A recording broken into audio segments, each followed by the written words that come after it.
does not meet that need currently.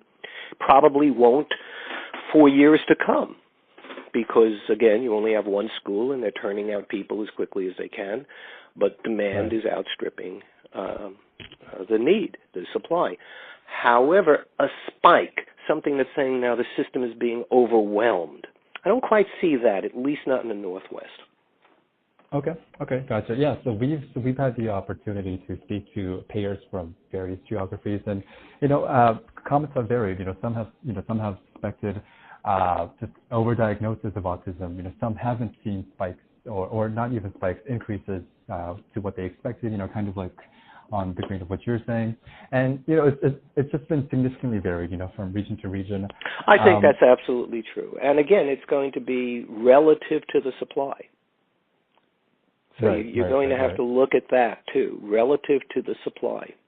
And so your center or potential center or any kind of investment, depending upon where the geography of the center is really going to depend on their ability to hire folks, again, I think the quality issue is going to be the master's level folks, the BCBAs, but you're going to need, the math would go, let's just say it's 20 hours a week with a client.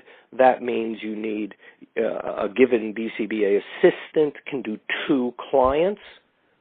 And then how many BCBA assistants or techs can a master's level BCBA supervise at any time?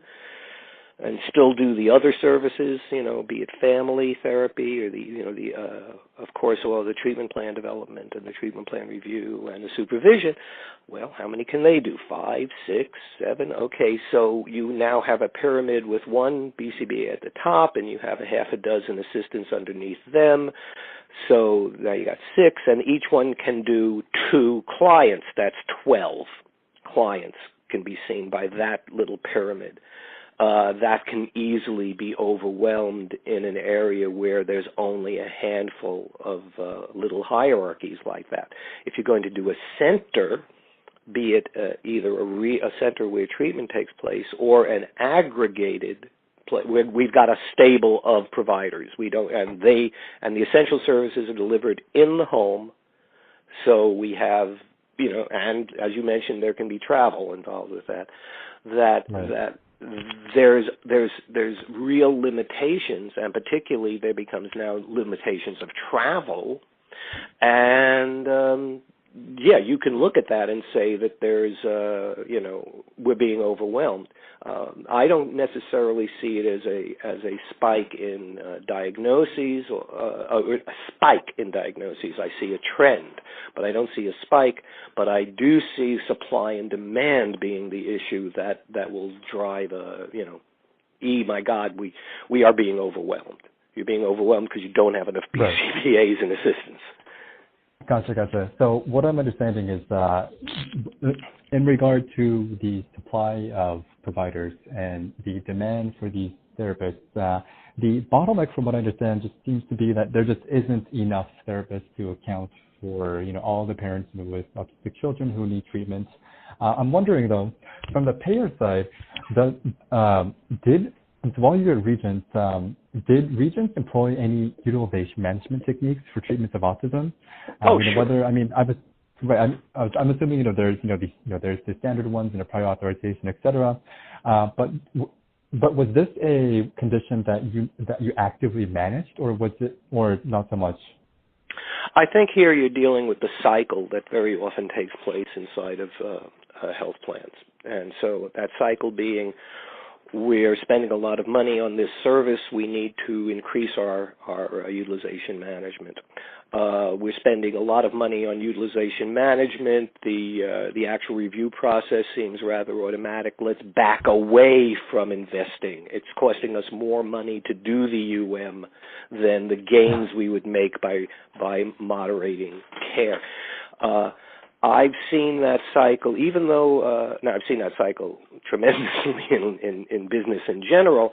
When it comes to ABA, the initial rush was because it was mandates, and meet the mandates and get services provided was very little That is, they create this initial severity indexes, of course you need the diagnosis, you need that initial treatment plan from the master's level person, the BCBA, and then they're going to ask for fill in the blank, 30 hours a week of treatment, plus a family session, plus 2 hours of supervision, plus and they put together that treatment plan.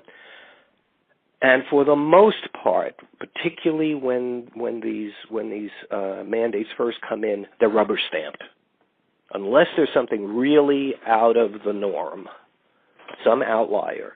Unless there's some outlier, they say, okay, got 6 months.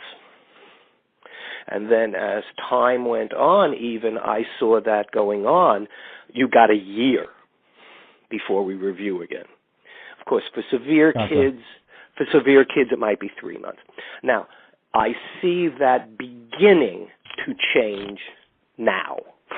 All right, in 2017, 2018, I'm beginning to see the plans, or particularly my plans, but say, okay, gee, again, $50,000 a year going out per patient that comes on, and more patients are coming on all the time. So now we're dealing with, and although again, not the tsunami that was initially planned for, that hasn't occurred. UM is beginning to increase. To increase.